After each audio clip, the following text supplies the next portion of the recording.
Hey, what's going on, guys? On channel for Sega Forever. Quick video for you guys tonight.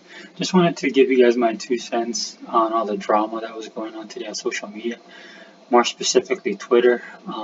If you guys have been following Twitter at all today, and you guys are into gaming like I am, you guys probably saw that Xbox Game Pass was trending. And it was an amazing thing to see, man. I'll be perfectly honest with you. If you guys follow me on social media, man, you guys know that when it comes to social media, specifically Twitter, um, there's a lot of things about Twitter I do not like, and I make those opinions known.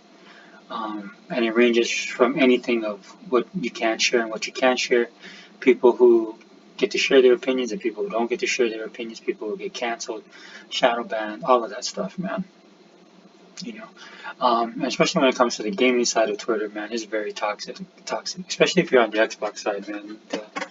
The hate and the vitriol you get for being an Xbox fan over the last 6 years, second to none. But then again, man, every once in a while, dude, something happens in social media, once in a lifetime thing where something's built organically from the ground up that just takes a hold, um, that takes a hold of Twitter.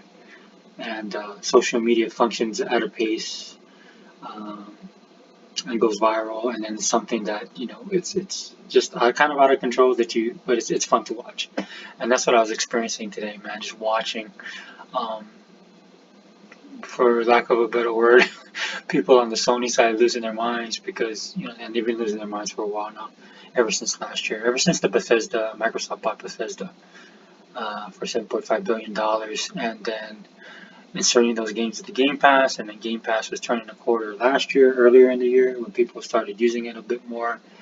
And then after the Bethesda purchase, and especially after this E3, or mostly after the Bethesda purchase, man, you saw Xbox Game Pass kind of picking up steam.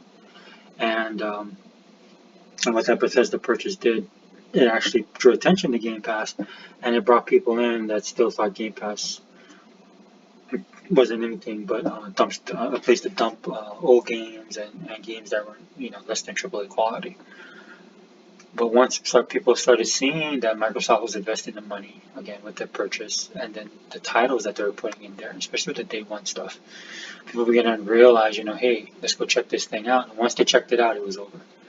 Um, and that's what you're seeing now. That's what you're seeing these people dealing with right now. People who, for the last 5 years, bought into this narrative that Xbox has no games, that Xbox um, is just a greedy company that don't care about gamers, that the Xbox One and all their services provide no value, um, that the stuff that they do is just smoke and mirrors because they can't compete with Sony on the AAA front. All of that stuff, man, all that narrative is just starting to crumble.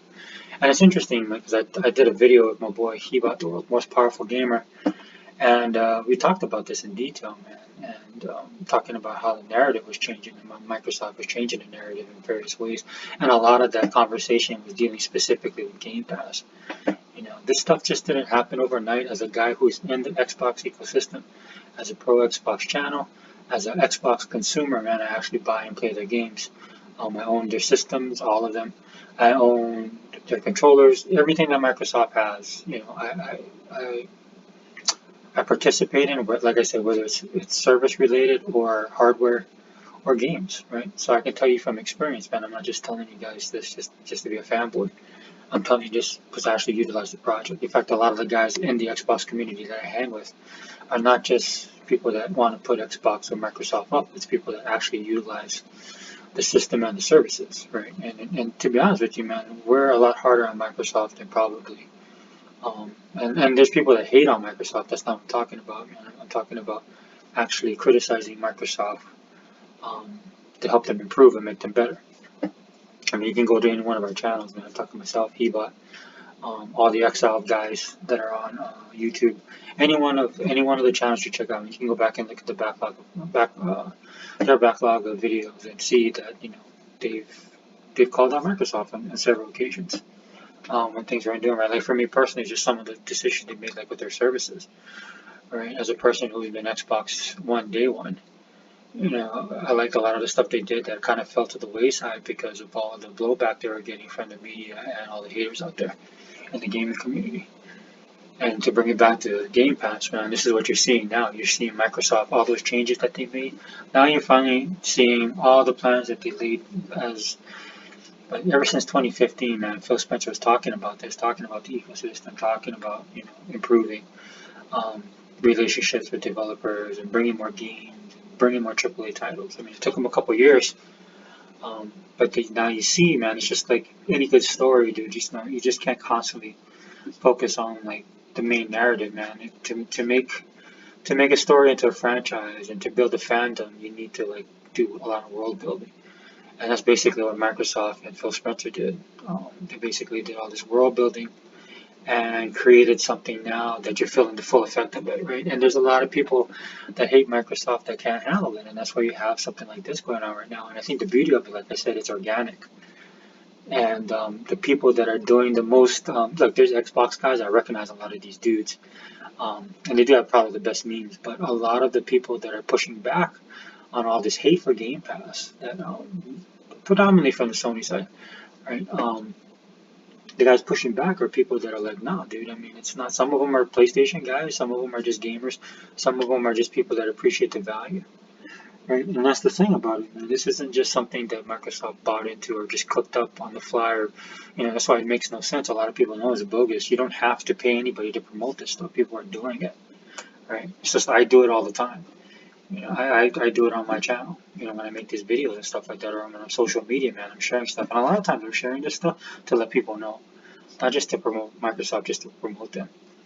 Like I said, my gamer tag is Sega Forever. As you can tell, this is the my YouTube channel is all in channel, but if you find me on Xbox or on Twitter and stuff like that, I go by the Sega Forever moniker, and that's because I'm a huge Sega fan. That's the last time I fanboyed for any company was Sega, and I fanboyed hard for them, especially back in the day in those console wars, which isn't as crazy as it is now, and that's because a lot of normies are all involved in this kind of stuff, and the pop cultures and gaming, including in that, is a lot more popular and accepted.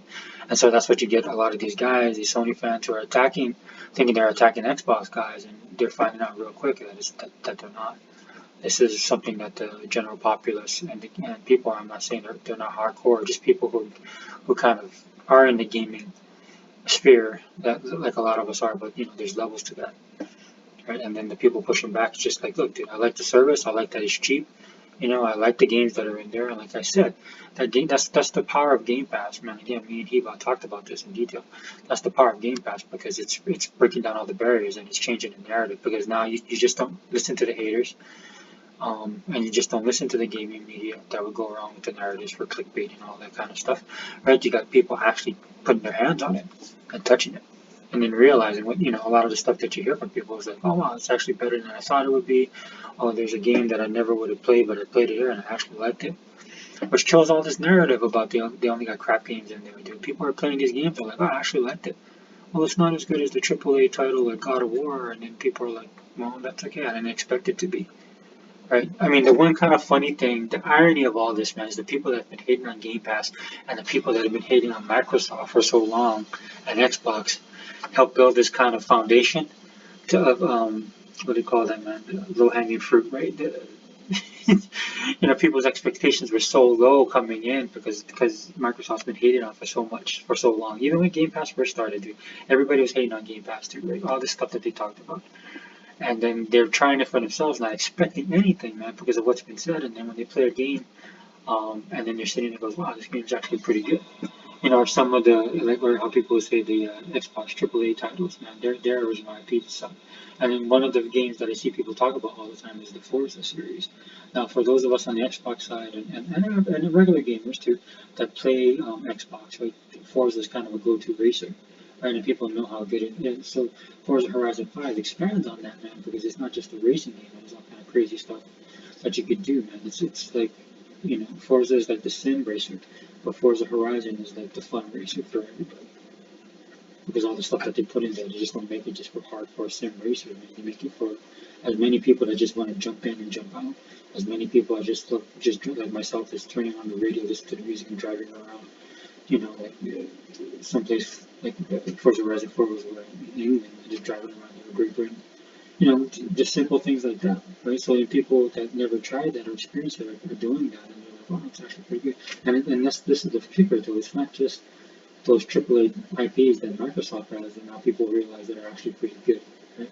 But it's also just the games that people see that are just being dropped in there that are either old or dumpster fire games or not worth bargain bin type games, and then they play a game like Donut County, just like some of the games that they normally wouldn't pay or wouldn't play or even pay for, right? And then with Game Pass, since you're paying a subscription service, right, you're kind of like it's like that Walmart effect to me.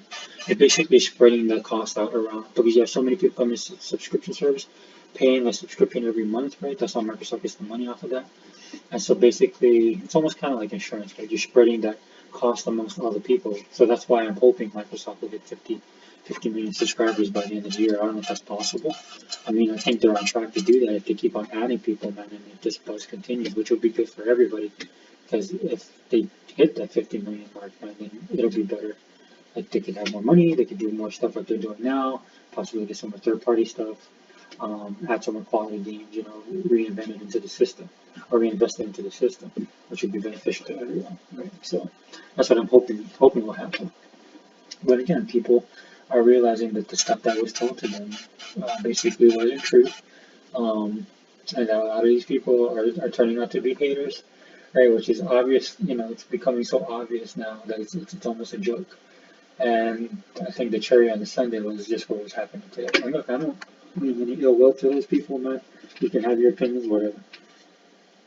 The people out there hating on Xbox Game Pass. It doesn't matter to me really because I enjoy Game Pass and I enjoy it so much that doing a video like this is actually taken away from me playing games or doing stuff that I need to finish so that I can jump back on Game Pass, right? But I just needed to do this video because I just thought it was crazy. And I just wanted to say, give my 2 cents, man, because it's basically everything's coming back full circle. Where Microsoft was in 2013 is a far cry from where they are now. And again, give them their props, man. They did it. They forced this, man. Nobody gave this to them, dude. They looked at what everybody was saying, actually took everybody's praises and critiques, especially, into consideration, and started making the changes year after year. Right? Year after year, they were doing it. To the point now where they were doing so many changes and all the complaints and addressing everything one by one, and whether they would, delay a game or throw, or put more resources into it, spend more money, pick up the different developers, buy studios, whatever they needed to do, man, to make basically gamers happy, man. And then, as you can see, there's just people that no matter what Microsoft does, no matter what Xbox does, it won't matter because they just hate it, and they will never buy an Xbox, and they will never buy um, they'll never buy into Game Pass. I mean, I see some people converting over, which is a benefit for them, dude. It's everybody wins at this point, right? And so, for me personally, I just have to address this because I just think it's, dude, it's just a good time to be an Xbox gamer. It's just not, and it's not just like, yeah, I told you so, which I will do, dude. And I tell other Xbox people, yeah, be petty, you've deserved it, man. All the crap we put out for the last 6 years, this is your victory lap, man. This is your time to enjoy it. Because I know a lot of us on the Xbox side will take it too far. Some of the stuff that the guys on the Sony side, man, those guys are evil. They're evil. That's why I call them scum of the earth. They're hardcore nut job fanboys over there. And just some of the stuff they did. I mean, to me personally, as far as social media is concerned, it doesn't really bother me, man, because, I got thick skin. But some of my friends, man, they took it way too far, way too personal. One of my saving graces is just being a small child, right? So I dealt with them, but not on the level of some of the guys that I know, some of the bigger influencers in my circle. I'm have to deal with now. So again, so this is so take a victory lap, man. It's well deserved.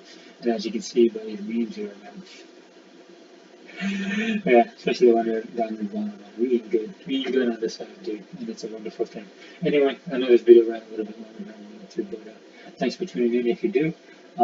Again, if you guys have any comments, please let me know down below. If you guys are enjoying Game Pass, man, definitely let's talk about it. Because I think this is one of the best services, if not the best service that's ever came up for the gaming industry. And I'm not only saying that because of what we're enjoying now, but this is a big game changer. This can actually change the industry, as Microsoft has done before. This is not the only thing Microsoft has done that actually pushed the gaming industry forward or changed it entirely. And this is a game changer. So anyway, on the channel for Sega Forever. Yeah.